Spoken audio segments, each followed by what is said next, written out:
while children all of Ukraine faces Russian missile attacks on a daily basis. Children living in occupied areas of Ukraine have been forced to attend Russian re-education camps. I was in the Maria camp in Yevpatoria. The living conditions there were awful. Maria, and then we were transferred to Druzhby. In Maria, I think there were already up to 1,000 children when we arrived, and the same in Druzhby and in Promenesty. Russian occupiers took children out of Kherson under the guise of evacuation. Dozens of buses headed to at least 3 camps located on the occupied Crimean Peninsula: Maria, Druzhba, and Promenesty. But not even a week had passed before the Russians revealed the other purpose of the trip. They told us to speak Russian. They said we needed to forget the Ukrainian language. They said that there would be no such language. They told us straight out, you are here like in a prison. You have no opinion. There's only our point of view and the wrong one. They brought the children to the basement if they supported Ukraine, and if they said glory to Ukraine. They shouted at them with curse words, saying that they were so stupid and that Ukraine did not need them. Every day there was a so-called gathering in front of the school, and we were forced to stand for the Russian national anthem. They don't ask there. They force there. Otherwise, a write-up or lockup in an isolation cell. We were forced to learn the song Onwards Russia. This song was often forced. Well, inspections were coming. We were already sick of this song. A man came from Kherson region. One, yes, and about 15 men from Moscow. Many children cried because the counselors beat them. They locked them in a room, shouted at them with curse words, hit them with sticks, and forced them to clean the corridors. The portions were small. That is, half of the children did not have enough food. The soup was transparent, maybe a piece of potato and some rice floating in it, or some kind of porridge. Children from Kherson were detained in these camps for 6 months. They were returned to their parents only in March 2023. The children of Kherson were lucky in comparison with thousands of others who are not returned from the so-called evacuation in Russia.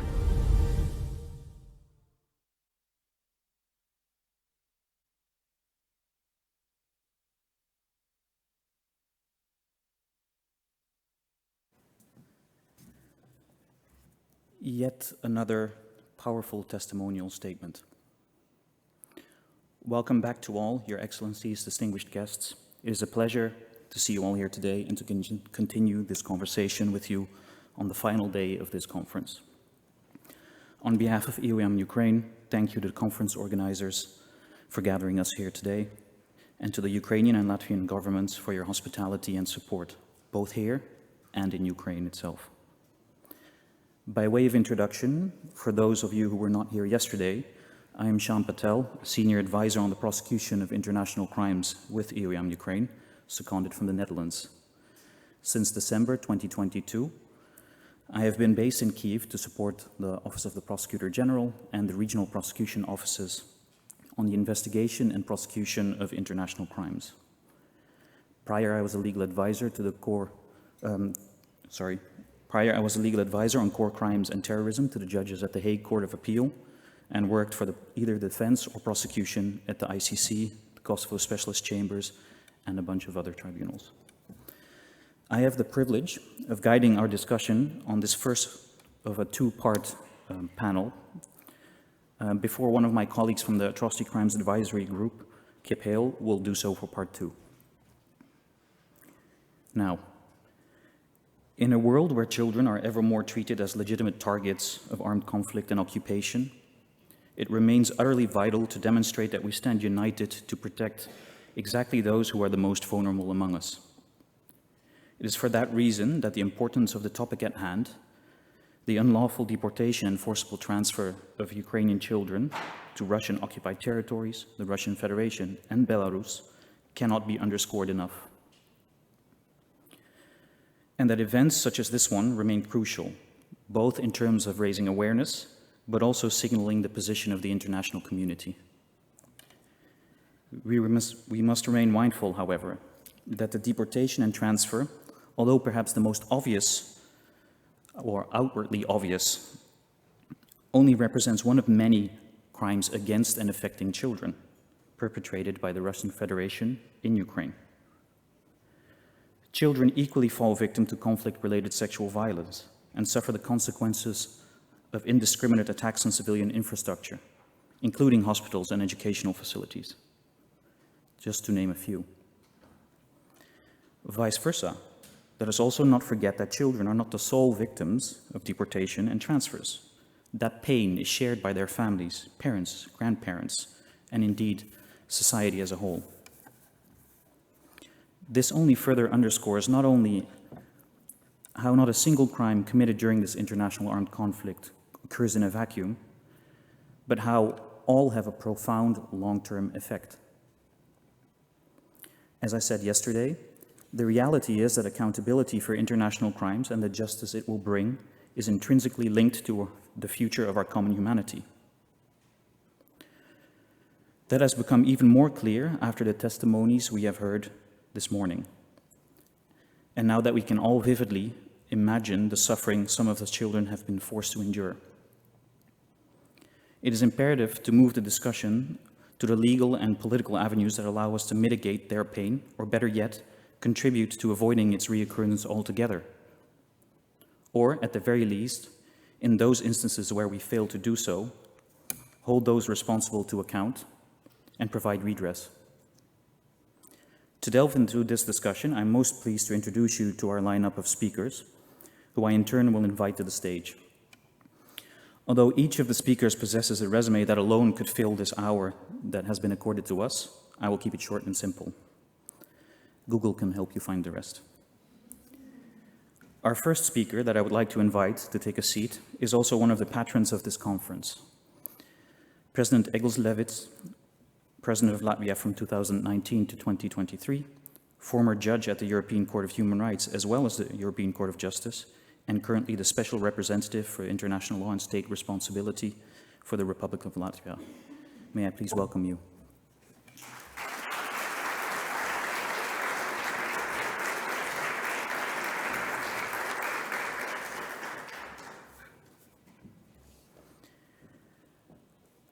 In the meantime, our second speaker, Mr. Jim O'Brien, Assistant Secretary for Europe and Eurasia at the US Department of State, could not be here in person, but has been so kind to provide us with opening remarks in the form of a video message. I propose that we listen to those words after I finish introducing the rest of the panel, and after we have heard from President Levits. Our third panelist is Dr. Robert Zile, Vice President of the European Parliament since 2022. A politician and economist, Mr. Zile has been Latvian member of the European Parliament in the Conservatives and Reformist group since 2004. At the European Parliament, his portfolio includes, amongst others, the Recovery and Resilience Facility, a crucial cornerstone of Europe's response to socio-economic hardship caused by the Russian invasion of Ukraine. Good afternoon, sir.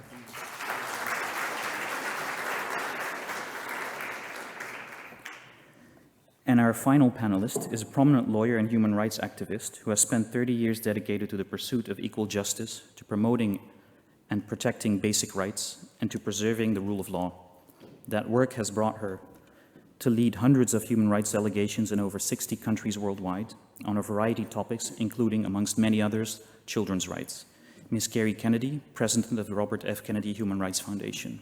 Welcome.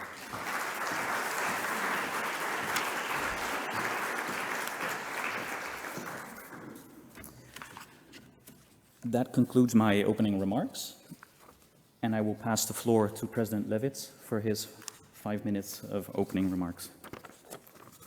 Thank you very much. So, the question is why this conference is needed.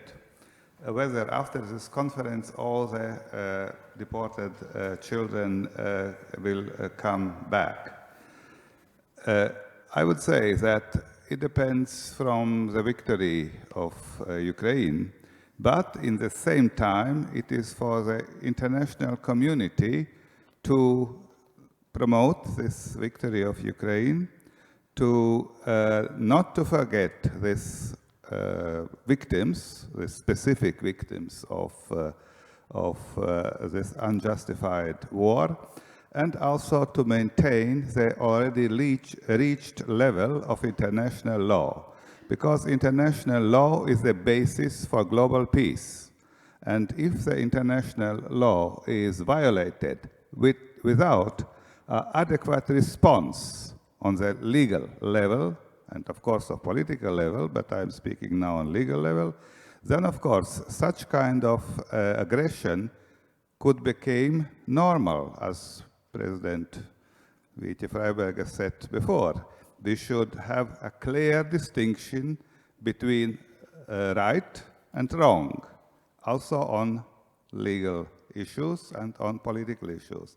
And therefore, international jurisdiction, international judicial institutions are contributing not only to the solving of specific issues, like here, but also in general, it is such institutions are indispensable for maintaining the peace in the world. And I would like first to mention some measures of especially European Union or also international community concerning the investigation and possible court proceedings concerning Russian war against Ukraine. Also, there are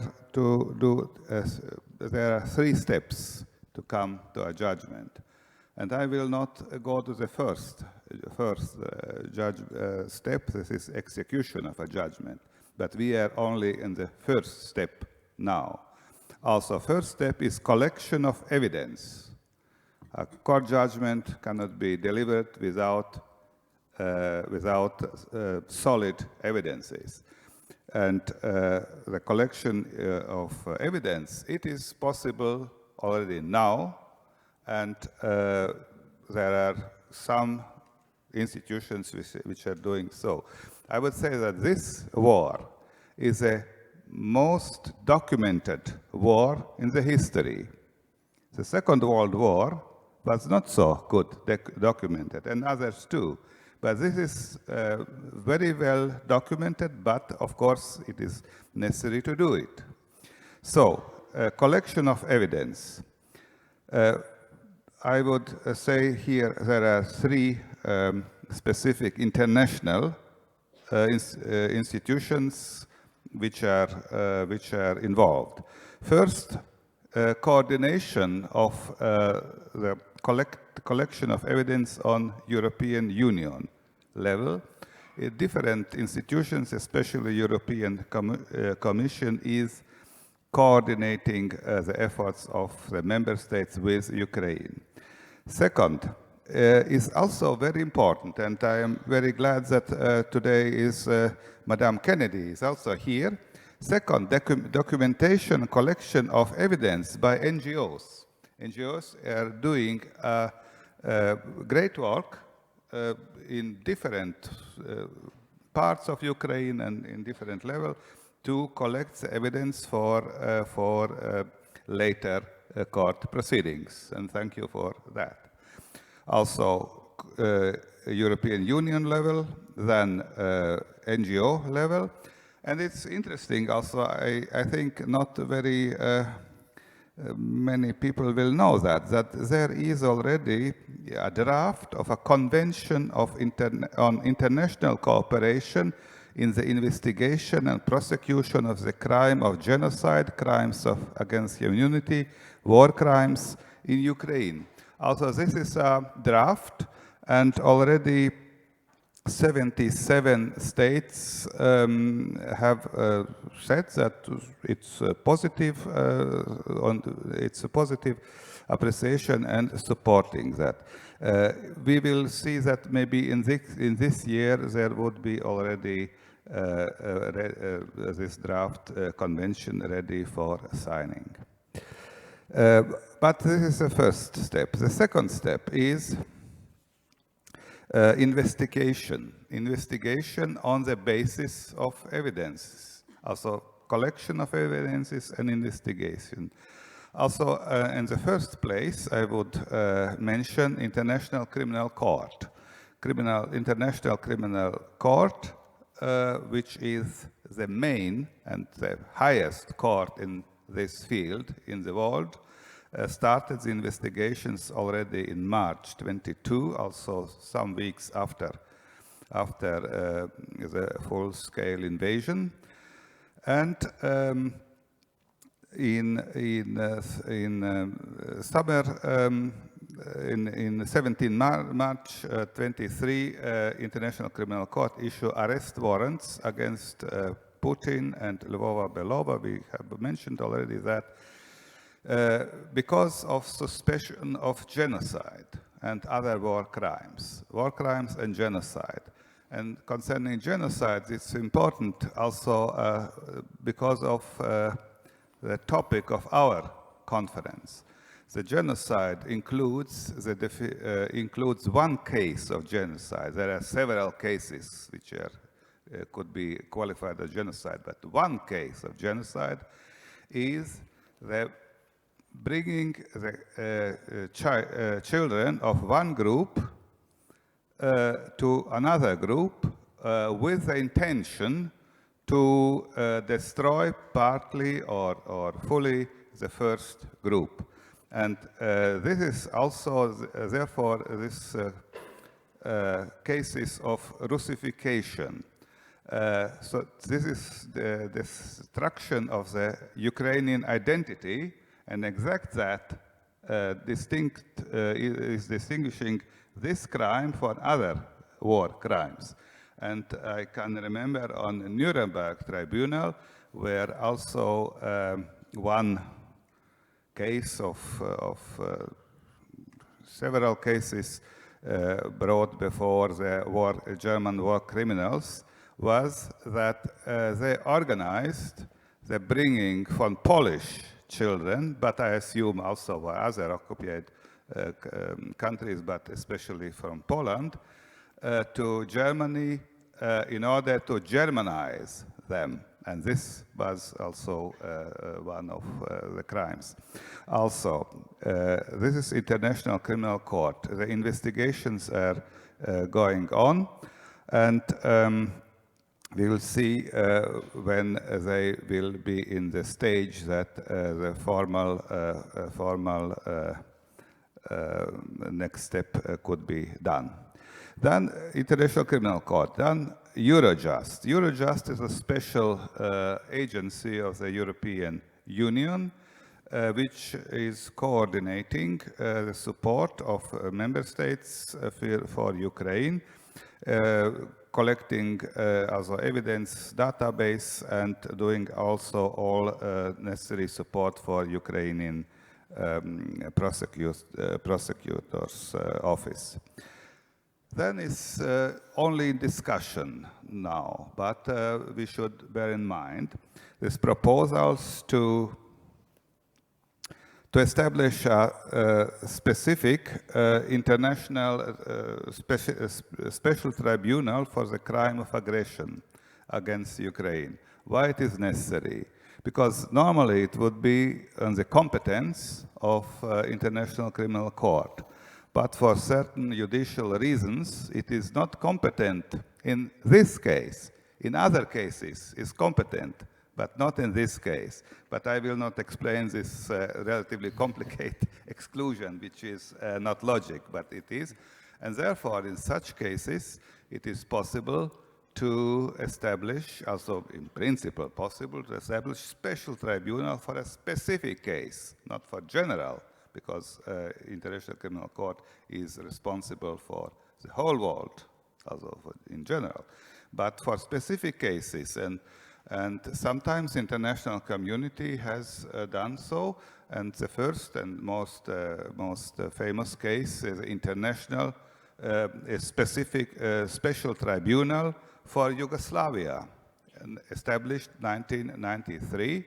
Then there was other similar precedents like International Tribunal for Rwanda and Special Tribunal for Cambodia, Liberia, Sierra Leone, and so on.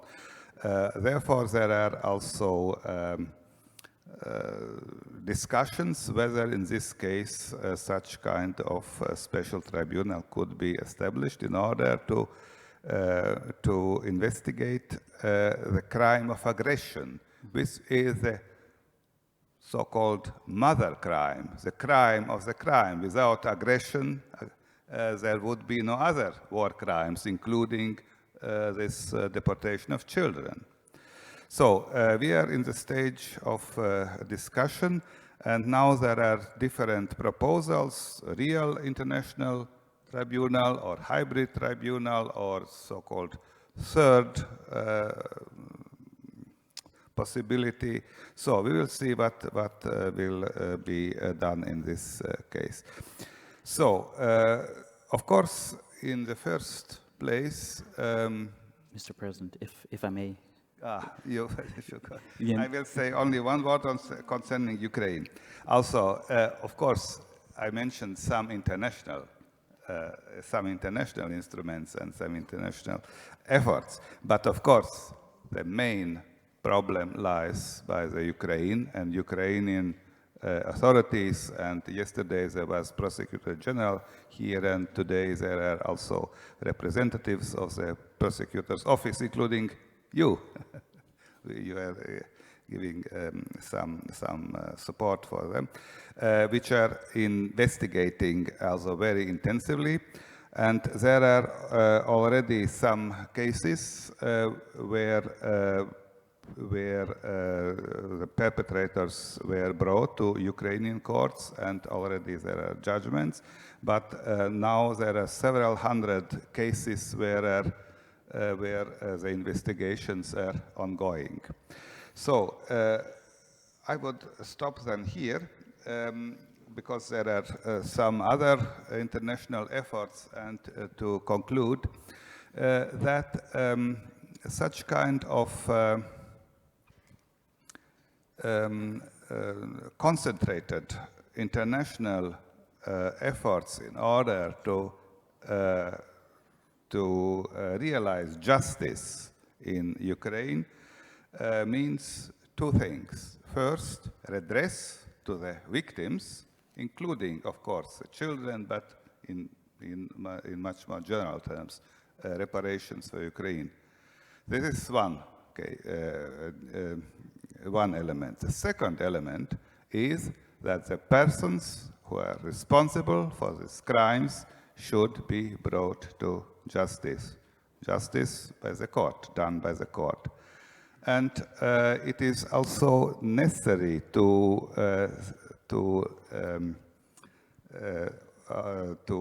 build up this international justice structure. Then, if it would be possible, then the persons will be brought before the court. But the argument that immediately, next week, it is not possible to bring the persons before the court is not a valid argument.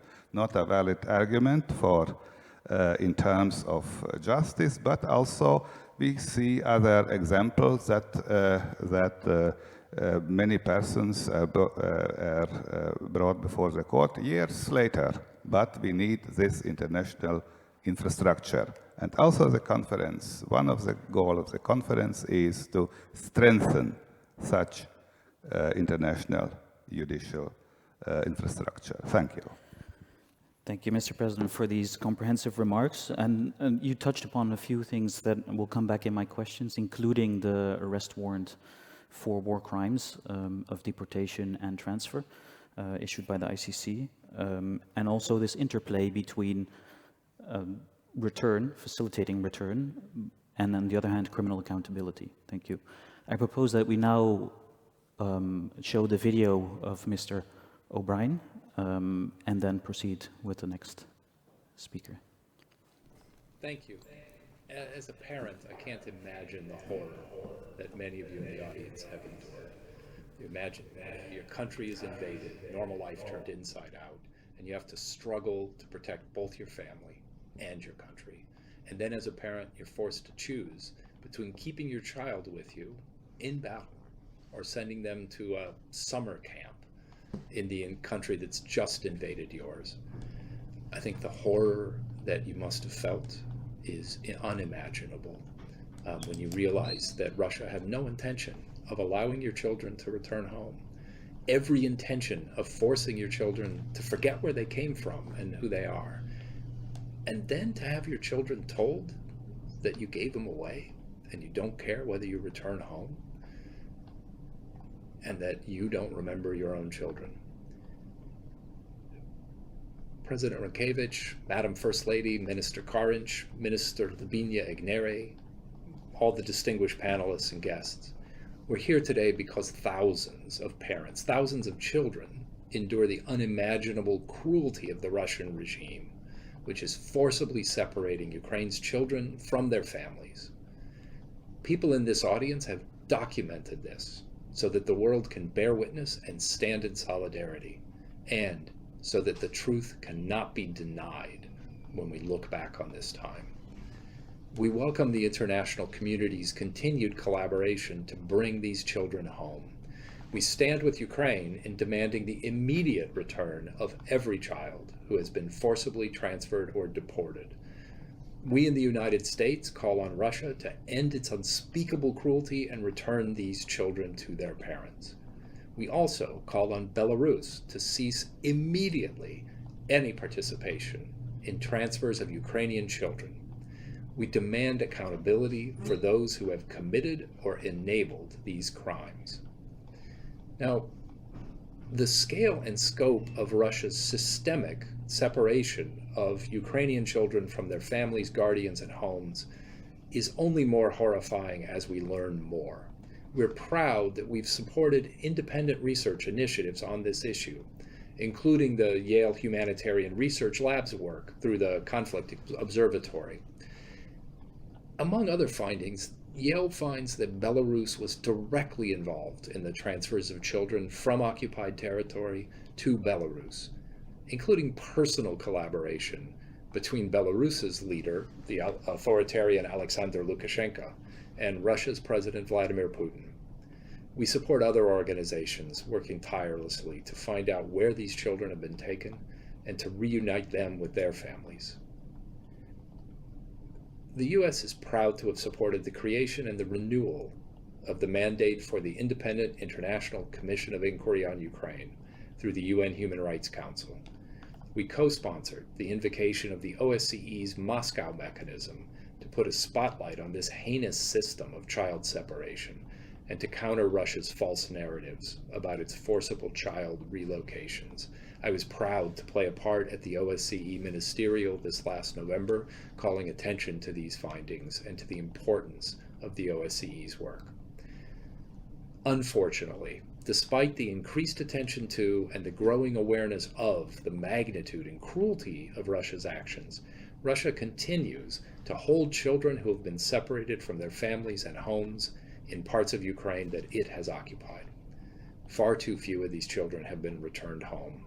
We recognize the tireless work done by the government of Ukraine and Ukrainian civil society to find individual children, facilitate their release, and, very importantly, to support them on their return. All of us in the audience now, government, civil society, and international organizations, must work together to bring all these children back safely. Our coordination is more needed than ever. I'd also like to applaud the government of Ukraine for reforming its own child protection system to provide better care to all Ukrainian children and ensure that all Ukrainian children thrive in a safe and nurturing environment, especially those returning from Russia. The international community must support Ukraine in these efforts as well, and we will. I want to extend a special thank you to Latvia for hosting this conference and for gathering the international community with the Ukrainian government and with representatives from Ukrainian civil society. I welcome this conference as an important step in concentrating our resources, encouraging coordination, and as an important step in continuing the fight for the safe return of these children.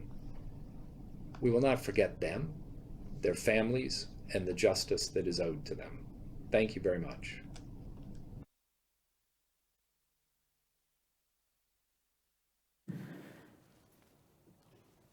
I think these words resonate with all of us and have already been outspoken yesterday, today, several times, and will undoubtedly be again later this afternoon.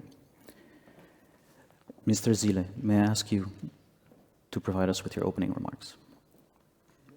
Thank you. First of all, I have a great honor to be. Do you have a microphone, sir? I just came from one place where I had a micro here, so before this meeting. So I really, first of all, I would like to say thank you for the invitation. I have a great honor to be in a audience together with two presidents of Latvia. So. And also with very distinguished lawyers and working in as a judges, used to working as a judges and also prosecutors. And so I'm a politician and economist. That's why my intervention would be more purely political. And I would like to start with a role of European Parliament in all these processes, what is a conference, in a conference title and agenda. So I'm really proud to be in a one team with Roberta Metsola, president of the current president of European Parliament. When war started in February 2022, Roberta was one of the first leaders of institutions or even heads of states who went to Kyiv.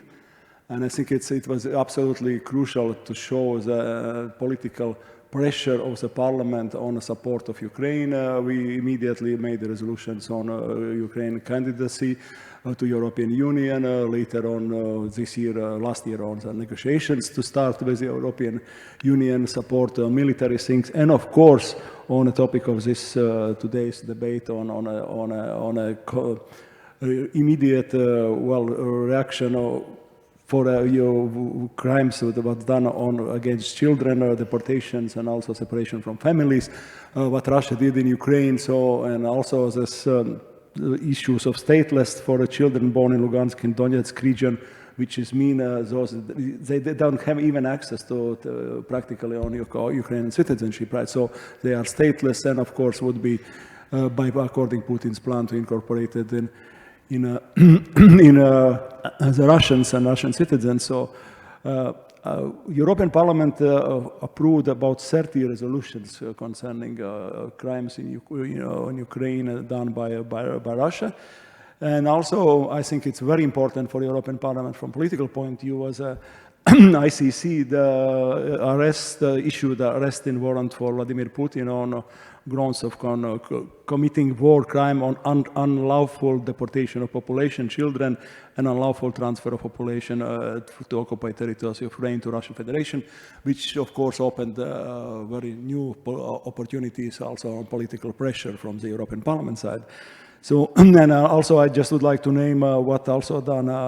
European Parliament allocated 120 million euros to support for NGOs who are working with separated Ukraine children from families. And also a good project, I think it was done together with Poland, announced initiative to identify and return Ukrainian children who have been forcibly removed from the country. And it's a road to create a kind of hotline for the parents and children communications, which I think was a very good step. So this is from the point of view of this current parliament. I hope the next parliament will continue this strong political support on, in general, on Russian crimes and Ukraine, and also support for Ukrainian children. And at the end, I'd just like to say how difficult sometimes, from my own experience, difficult to create understanding how those crimes in formerly in Soviet Union and now in Russia continue, how dangerous they are. So with some of my Western colleagues, Western European colleagues. So I remember how difficult it was since 2004. We started to do some resolutions of crimes of communism to be equal of Nazis' crimes in the Second World War, for example. We succeeded together with many Eastern European countries joined the European Union. Later on, I remember there come guests here in Riga from also they were shocked about when they visited the occupation museum or KGB museum. They were shocked, and some of them even went out because they were not in KGB museum, were not listened. So, and it's linked also to this current ugly crimes done by Russia. And I think it's a law to understand that ideology of those regimes are so similar with the new methods. For example, Russification was also known in the Soviet Union, but it was not so ugly like it is now in Ukraine, separation of children from the families, because perhaps those who are doing this strategy, how to win the minds of the younger generation, perhaps they understand, even if you have you have a media, you have information to public, but if the families are living together, so youngsters are working even in the kitchen, speaking with their parents,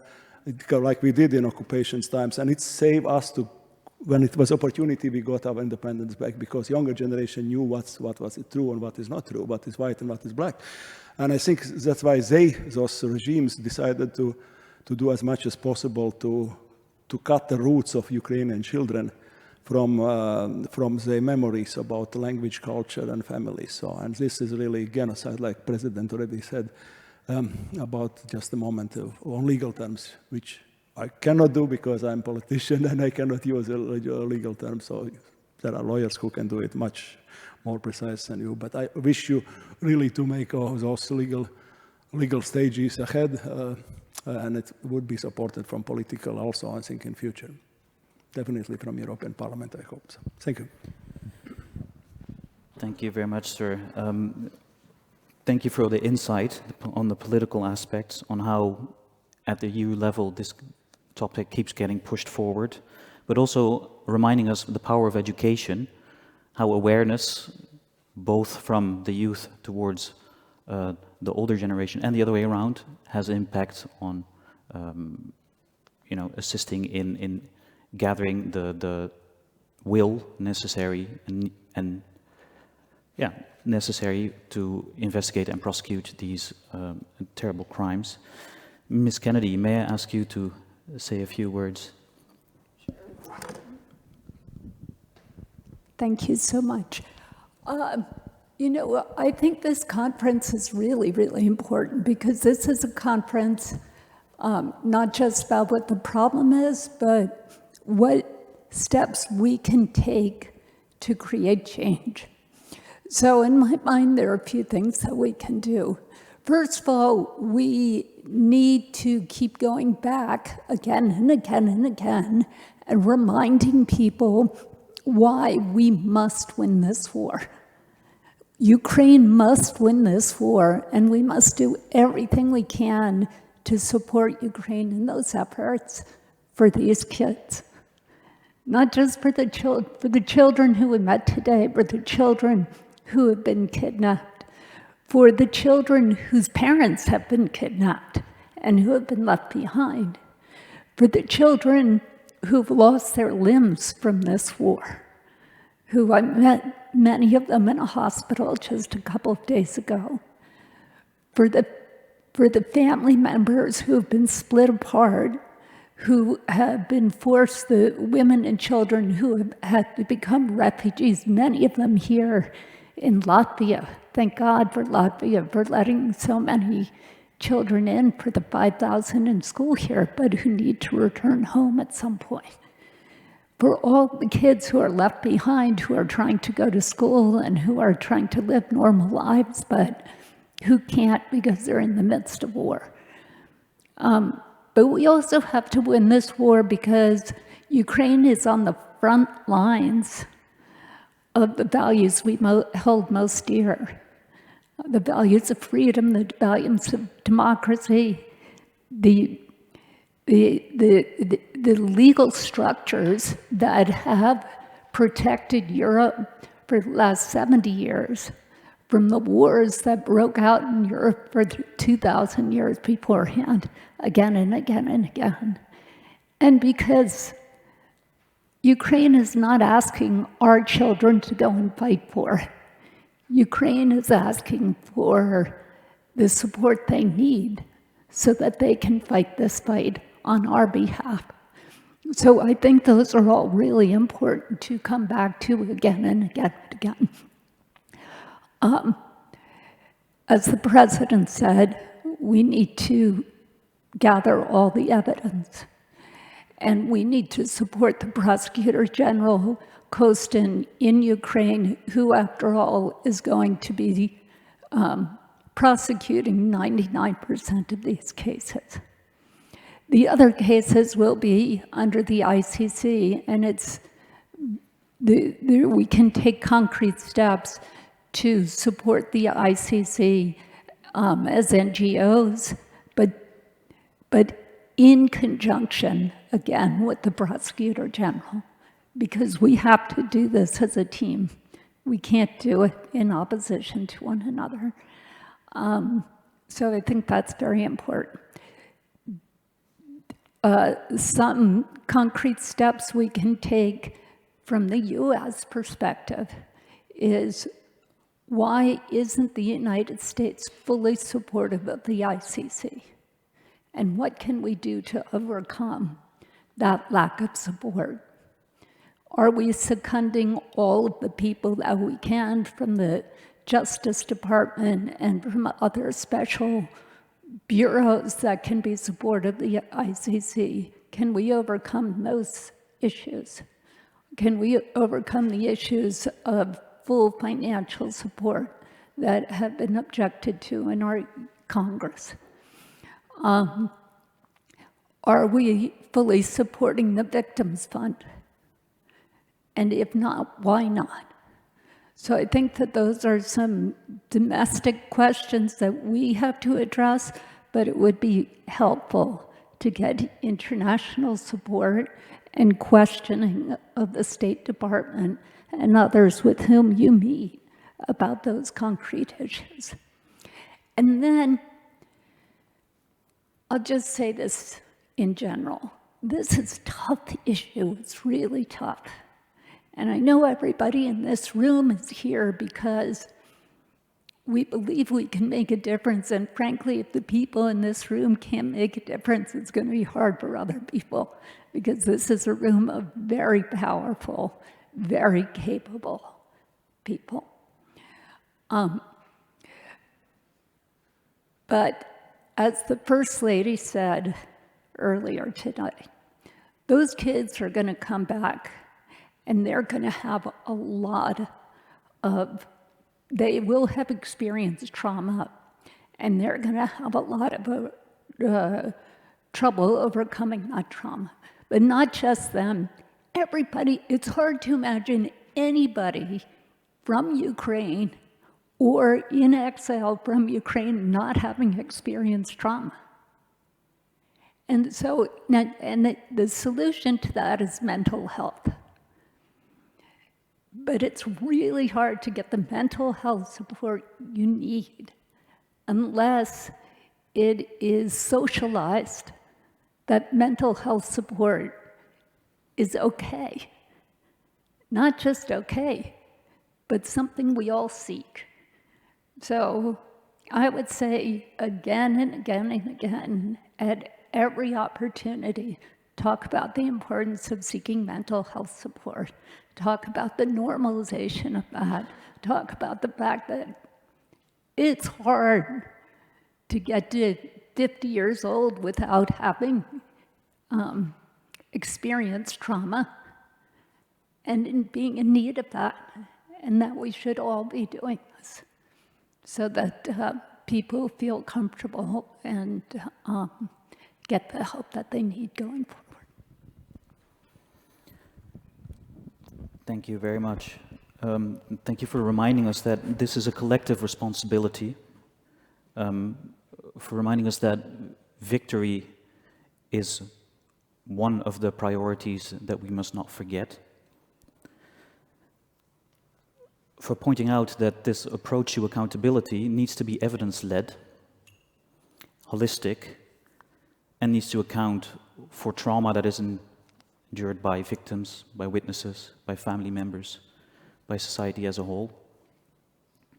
And that mental health support for that will play a crucial role.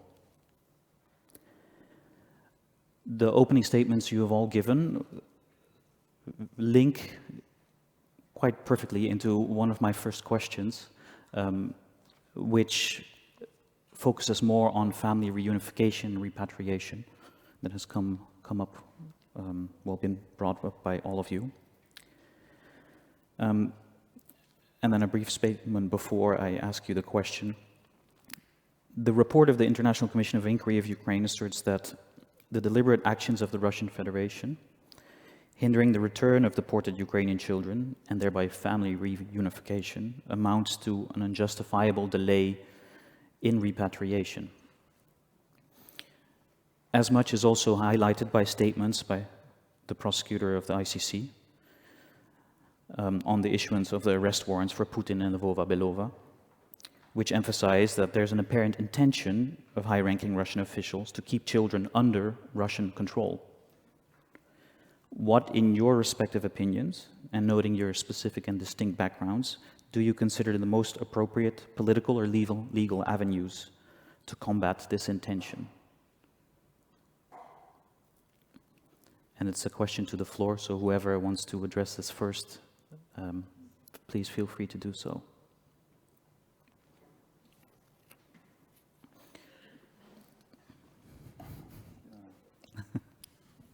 You mean the intention to keep children in Russia? In Russia, yeah. What are the most appropriate legal or political avenues that you consider to combat that intention? To combat that intention, of course, this is official politics of Russia, and it belongs to the general attitude of Russia towards Ukraine, and the general attitude is to extinct the very existence of Ukrainian state and Ukrainian nation, and this is one instrument also to bring children to Russia and integrate them as Russians in the Russian nation. Also, I think we cannot see this distinct from the general attitude of Russia against Ukraine. Therefore, in how we can address that, it is, of course, a crime. And we cannot, at the moment, bring the top responsible persons before the court. But what we can do now are two things.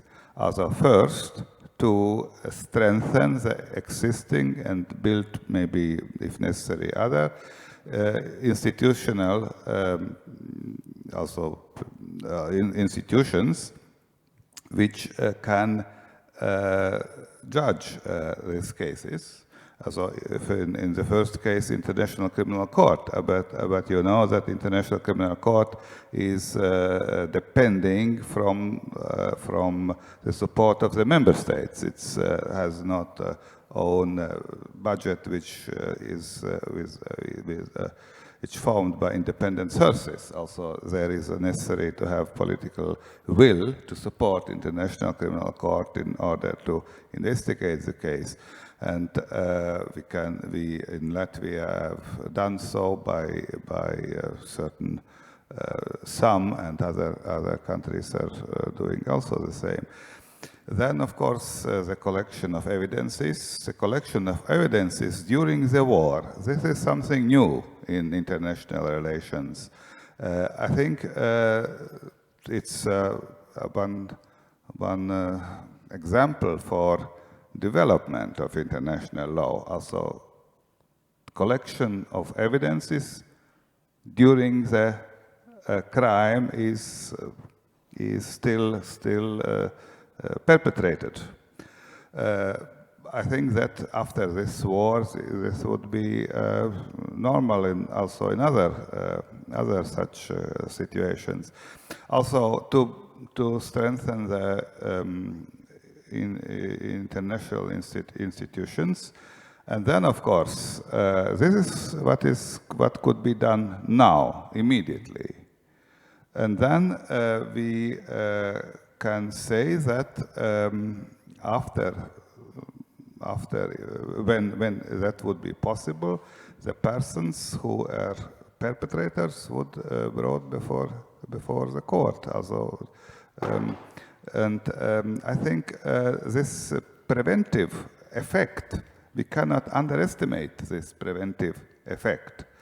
I said yesterday example that in Germany last year, a person who was also a perpetrator in Holocaust, also on the lowest level, was brought before the court in the age of 100 years. Also, it's possible also 70 years later. We cannot see preview what happens, what would be the situation then, but we can already prepare for such case. And one of, I said, to collect evidences, that means, of course, identify the cases of the children in this case. There are quite 20,000 cases are identified, but also to identify the persons who are the perpetrators. I think this is equally important. And a list of perpetrators, I think it would have some preventive effect. That is what we can do now, immediately. And we should have political will, and I think Latvia and other countries has this political will, but we are collaborating with Ukraine in this respect. But also we can see globally, it's not a problem for Western countries to support these efforts. United States are also involved, as we heard here. But so-called global South is hesitating here. And why? We can more approach also the states of global South, so that this case became really global, not only as a case West and West on the one side and Russia or on the other side. This is a political task, very, very heavy task, very complicated task. But anyway, the European Union is supporting many states in the global South with huge financial means, and without conditions. Conditions could be also to be committed to international law. It's a very just and very simple condition. And I think this is also in order to put such condition to the help, I think it's necessary to have a political will from us, from the European Union, for example, or for US, also to include this in the necessary support for Global South. I am not doubting on that it is necessary, but I think with conditions. One condition I spoke as president is, of course, also good governance. Without such condition is relatively also not useless completely, but not very efficient. But here could be also another condition. In order to discuss that and to come to a decision, yes, it is a possible mean to do it, I think we should have a political discussion, and after that a political will. Also, that is answer what we can do and why it's necessary.